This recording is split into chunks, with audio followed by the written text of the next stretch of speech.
Hi friends, welcome to our channel. So festival seasonலாம் start ஆயாச்சு.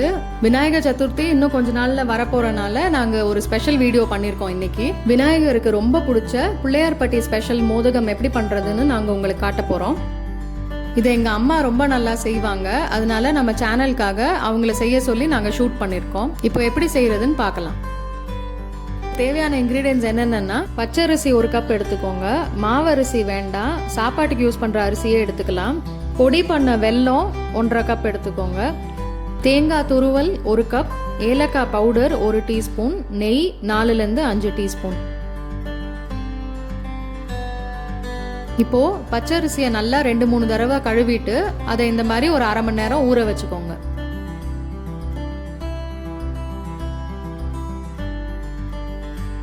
அரிசி அரை மணி நேரம் நல்லா ஊறினதுக்கு அப்புறமா இந்த மாதிரி அதை நல்லா வடிகட்டிக்கோங்க.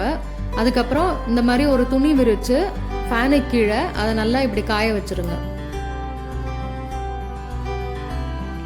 ஒரு 4லேருந்து 5 மணி நேரம் வரைக்கும் காயட்டும். முடிஞ்சா ஓவர் நைட் கூட காய வச்சா நல்லா கம்ப்ளீட்டா காஞ்சிரும்.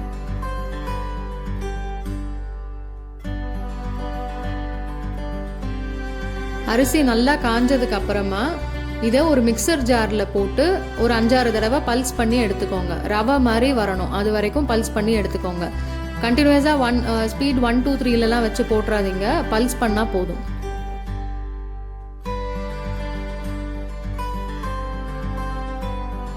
நல்லா பல்ஸ் பண்ணியாச்சு. இப்போ பார்த்தீங்கன்னா தெரியும் உங்களுக்கு அது ரவை மாதிரி இருக்கும். இதை அந்த ஸ்டேஜில் ஸ்டாப் பண்ணிக்கோங்க. ரொம்ப நேரம் அரைச்சிட்டிங்கன்னா நல்லா மாவாயிடும். நல்லா அரைச்சதுக்கு அப்புறமா இந்த மாதிரி அதை சலிச்சு எடுத்துக்கோங்க. அதில் ரொம்ப நைஸ் மாவு இருக்கும், அது நமக்கு தேவையில்லை. இந்த மாதிரி ஃபைனான மாவு வரும். இதை நீங்கள் வேஸ்ட் பண்ண வேண்டாம், தோசை மாவில் கூட மிக்ஸ் பண்ணிக்கலாம், இல்லை வேற எதுக்காவது யூஸ் பண்ணிக்கலாம். நல்லா சலிச்சதுக்கு அப்புறமா இதை அளந்துக்கோங்க. இதுவும் 1 கப் இருக்கும். இந்த மாதிரி பொடி பண்ணி வச்சுட்டு உடனேவும் நீங்கள் மோதகம் செய்யலாம். அப்படி இல்லைன்னா டைம் இருந்தால் முதல் நாளே இதை ரெடி பண்ணி வச்சுட்டு மறுநாள் கொழுக்கட்டை செஞ்சீங்கன்னா உங்களுக்கு சதுர்த்தி அன்னைக்கு டைம் சேவ் ஆகும். இந்த மாதிரி ப்ராசஸ் பண்ணி வச்ச அரிசி ரவையை நீங்கள் 1 மாதம் வரைக்கும் கூட ஸ்டோர் பண்ணி வச்சுக்கலாம். இப்போ ஒரு குக்கர் பேனில் 2-3 டீஸ்பூன் நெய் ஊற்றிக்கோங்க.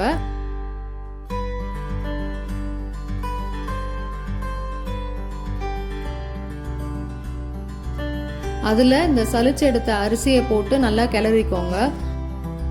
லோ ஃப்ளேம்லேயே இருக்கட்டும். நெய் எல்லா அரிசிலையும் கோட்டார அளவு கிளறுனா போதும், ரொம்ப நேரம் வறுக்க வேண்டாம்.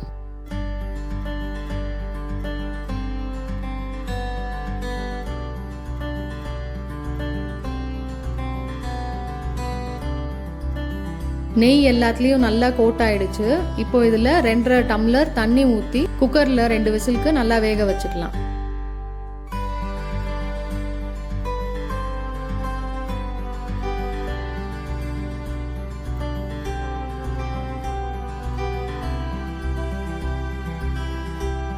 இப்போ 2 விசில் வந்தாச்சு.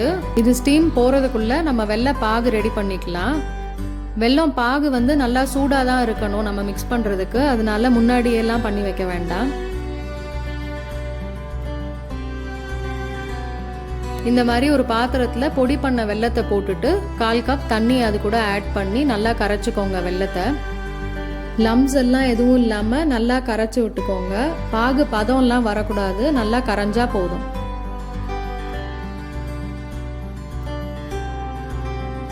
வெல்லம் நல்லா கரைஞ்சிருச்சு. இதை இப்போ தனியாக எடுத்து வடிகட்டி வச்சுக்கலாம்.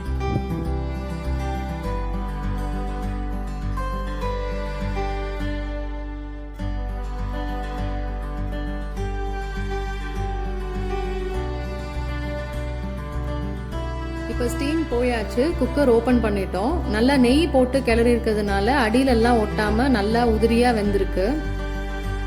இப்போ இது சூடாக இருக்கும் போதே சூடாக இருக்க வெள்ளை பாகையும் அதில் ஊற்றி மிக்ஸ் பண்ணிக்கலாம் நல்லா.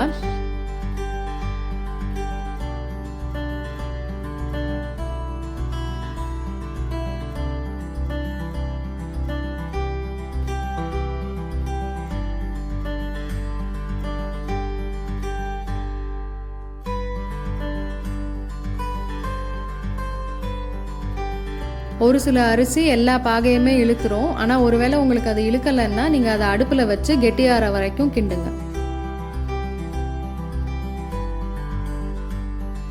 இப்போ பார்த்தீங்கன்னா தெரியும், நல்லா கெட்டியாயிடுச்சு. இந்த மாதிரி வர வரைக்கும் நீங்கள் அதை கிளறிக்கணும். அதுக்கப்புறம் அடுப்பை ஆஃப் பண்ணிவிட்டு குக்கரை அப்படி மூடி வச்சுருங்க. இந்த சூட்லேயே அது கொஞ்சம் நேரம் இருக்கட்டும்.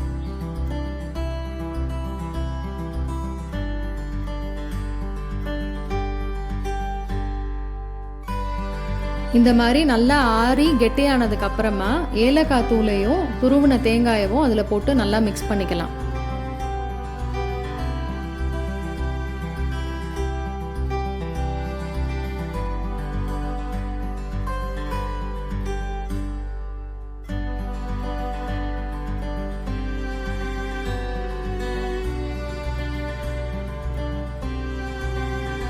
அடுத்தது இதை உருண்டை பிடிச்சி ஸ்டீம் பண்ண வேண்டியதான். அதுக்கு ஒரு இட்லி பாத்திரத்தை ரெடி பண்ணி ஸ்டவ்வில் வச்சுருக்கோம். இப்போது இதை எப்படி உருண்டை பிடிக்கிறதுன்னு பார்க்கலாம். கையில் கொஞ்சம் நெய் தடவிக்கோங்க, அப்போ தான் ஒட்டாமல் இருக்கும்.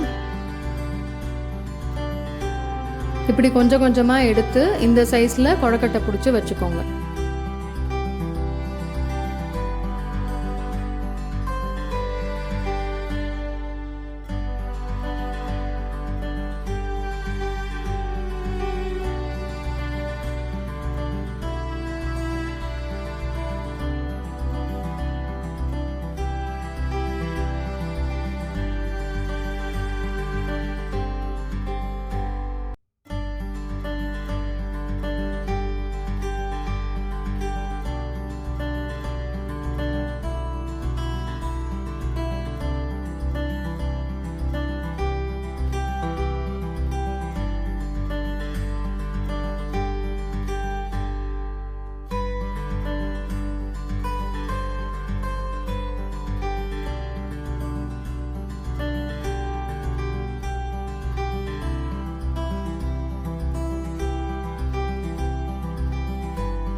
இப்போ இதே மாதிரி எல்லா மாவையும் உருண்டை பிடிச்சிக்கலாம்.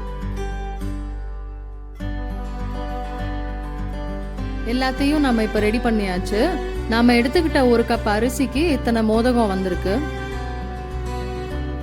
இப்போ இதை நம்ம இட்லி பாத்திரத்தில் ஒரு 3 to 5 minutes வச்சு ஸ்டீம் பண்ணிக்கலாம். இது ஏற்கனவே வெந்தது தாங்கிறனால ரொம்ப நேரம் வைக்கணுங்கிற அவசியம் இல்லை. ரொம்ப நேரம் வச்சா ஒரு சில நேரம் உடஞ்சாலும் உடஞ்சிரும்.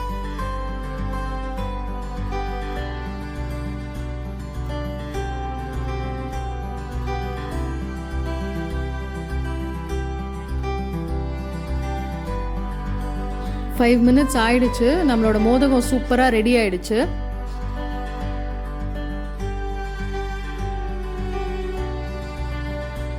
இப்போ இதை இறக்கி கீழே வச்சுக்கலாம். நல்லா ஆறுனதுக்கு அப்புறமா இன்னொரு பாத்திரத்தில் ட்ரான்ஸ்ஃபர் பண்ணிக்கலாம். சூடோடு எடுத்தீங்கன்னா மோதகம் உடஞ்சிரும்.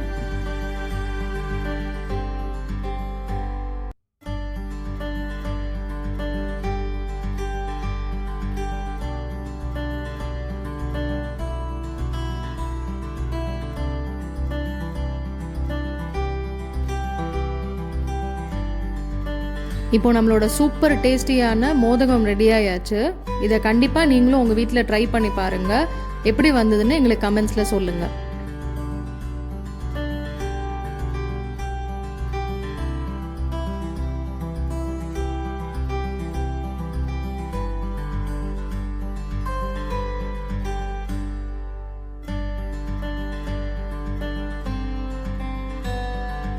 உங்களுக்கு இந்த வீடியோ பிடிச்சிருந்துச்சுன்னா ப்ளீஸ் லைக் பண்ணுங்கள். உங்கள் ஃப்ரெண்ட்ஸ் அண்ட் ஃபேமிலி கூட இந்த வீடியோவை ஷேர் பண்ணுங்கள். அண்ட் மறக்காமல் எங்கள் சேனலுக்கு சப்ஸ்கிரைப் பண்ணுங்கள்.